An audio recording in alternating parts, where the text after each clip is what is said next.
Kalau dia harus pakai Kak Bella, hidung Bella kan biasa je terus jadi mancung, harus pakai kayak ni, pelet ni. Lepas tu maskara, mata dia kan kecil terus jadi macam doll sebab kita pakai maskara ni. So ni adalah Bella Pix, memang favourite dia. Korang boleh dapat kat bag nombor 1.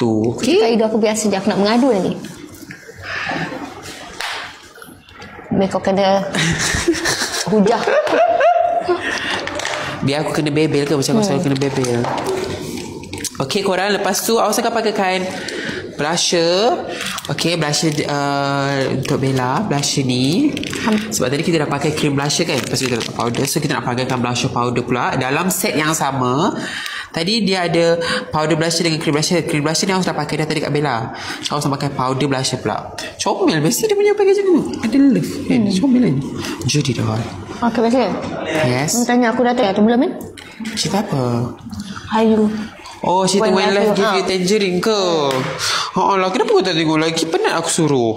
Kau dengan saya kata nak tengok kan? Nak cakap apa Allah? Tak, aku bukan korang jangan duduk ke? Mana atas? Yelah, ni tak ada masa dah dia. Bukan bagi tahu time live ni.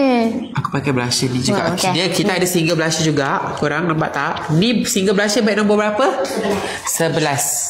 Kita ada single blusher juga. Ada banyak colour. Untuk orang yang tan skin semua korang boleh pilih lah colour mana sesuai untuk korang. Okay, tengok ni. Macam tan skin korang kena pakai colour yang terang sikit. Macam Bella harus pakai colour pale macam ni. Okay. So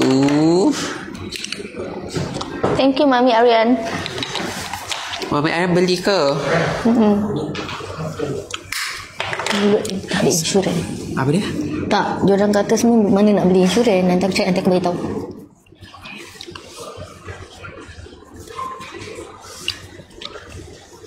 Okay, love tak?